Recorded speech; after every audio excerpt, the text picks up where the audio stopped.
On this week's episode of What's Up Weekly, October is nationally known as Breast Cancer Awareness Month. Find out how Bloomington residents are raising awareness. And Halloween is finally here. We have how the city of Bloomington and the IU campus began celebrating with the holiday festivities. What's Up Weekly starts now.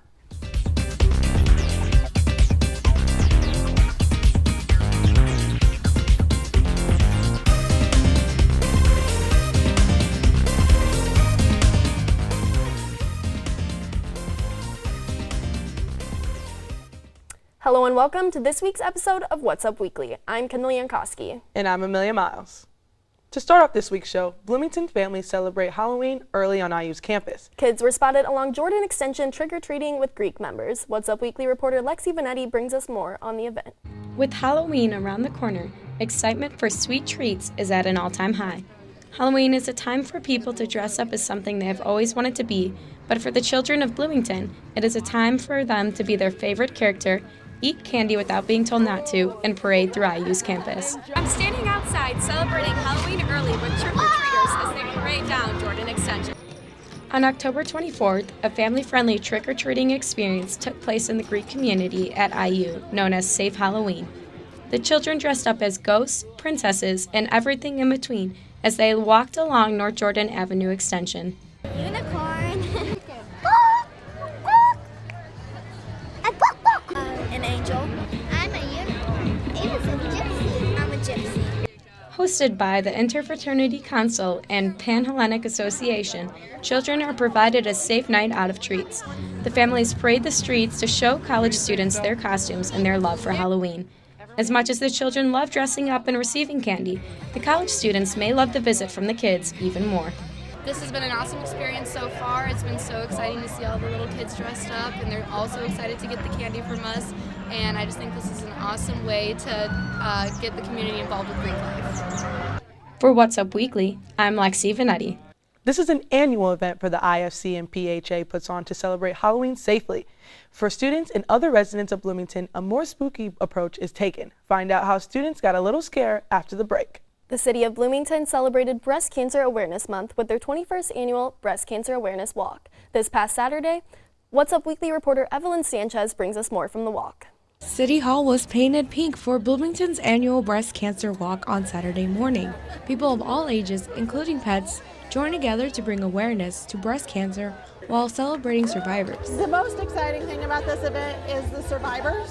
So we have an amazing survivor ceremony, and so that's what brings me back year after year, is to see those women and men who've been affected by breast cancer and to see them here and to be celebrating their illness and recovery. I want them to feel the empowerment of knowing that they have a support system. If you look at all the people who are here today, then you'll see that we're all here to support you and that, we're here in your fight, and we hope that you'll come back year after year. Before the walk started, participants were to choose from the many activities the event had to offer, such as a photo booth, including a loved one's name in the Pink Chain Project, or even having a dance session. The founder of the Pink Chain Project, Stephanie Benham, was awarded this year's Melody Martin Saves Lives Award. The walk also recognized Girl Scouts by awarding those who attended a patch and a Beads of Hope necklace in honor of the Girl Scouts founder, Juliet Gordon Lowe's fight with breast cancer. For the finale of the event, all guests and staff walked together in their 1-mile walk to Sample Gates. For What's Up Weekly, I'm Evelyn Sanchez. This is an annual event that will take place next year. Don't miss it. On the topic of walks and raising awareness, the 18th annual JB 5K happened this past Saturday. Students from all over campus came to run in memory of Jill Bierman, who was one of IU students that went on a bike ride and never came back one night in 2000. 3 years later, it was discovered she was murdered. The run's proceeds benefit the Jill Bierman Emerging Leadership Scholarship, personal safety workshops, and campus recreational sports programs. At the start of the race, there were groups of exercises, perfect selfie opportunities before everyone was destroyed with paint, and great dancing music to get the runners' hearts pumping. Along the route, different clubs and organizations were there to cheer on runners. Among those were Essence Dance Team. I am at the color run today because Essence is performing and I like doing the color run. People just walking, like some people were walking, but that's fine. Everybody looked like they was having fun. Everybody looked like they came with their friends and stuff, so it looked fun and warming. To learn more on how you can get involved for next year's run, visit recsports.indiana.edu in the Special Events tab. Coming up after the break, we have more on how the city of Bloomington is celebrating Halloween. And we have what's trending with this week's trending topics. Stay with us.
With only one day left until Halloween, the IU campus celebrated Hallow Weekend with multiple haunted houses to get students into the spooky spirit. What's Up Weekly reporter Sylvia Ogar brings us more on the event.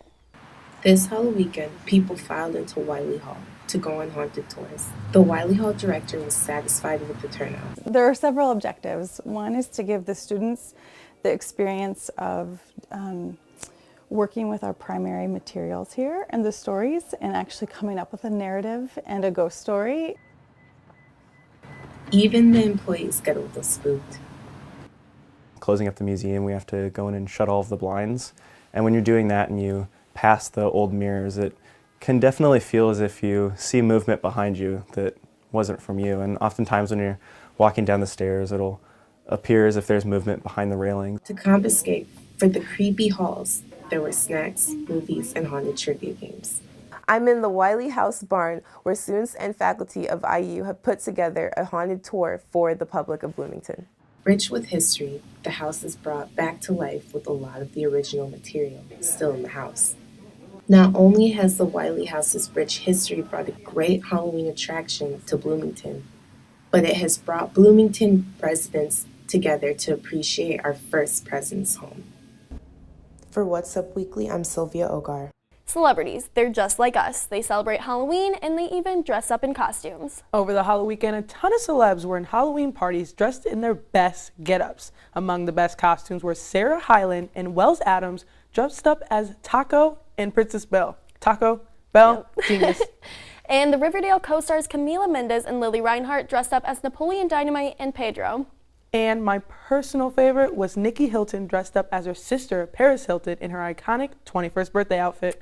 And in other news of celebs doing things, Matthew McConaughey surprised Hurricane Harvey first responders all across Houston in honor of National First Responders Day. The actor visited the police and fire department in Houston impacted by Harvey as a part of the Wild Turkey Gives Back campaign to acknowledge and appreciate the hard work and dedication they have shown during the disaster. Now, I don't know about you, but I would not be upset with a surprise visit from Matthew McConaughey. Hot tea. And for those of you who have not heard, this past Saturday at a party sponsored by a few student groups, IU student Kimanti Johnson was shot and killed at a Halloween-themed party at Eagle Point Golf Resort about 30 minutes off campus. This was a party that promised fun, friendships, and dancing, and it turned tragic when someone decided to use violence to address a disagreement.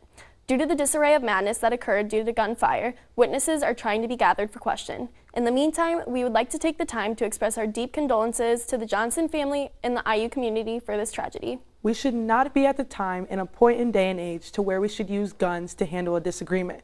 Why can't we just agree to disagree? I can't help but remember the Dr. Martin Luther King during this time of loss and confusion.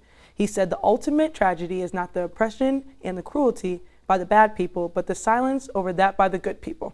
And that's what's up this week. Tune in next week for more local and entertainment news. Don't forget to follow us on social media. Follow us on Facebook and Instagram at IUSTV News and follow us on Twitter at IUSTV. For What's Up Weekly, I'm Kendall Yankowski. And I'm Amelia Miles. Thanks for watching and we'll see you next week.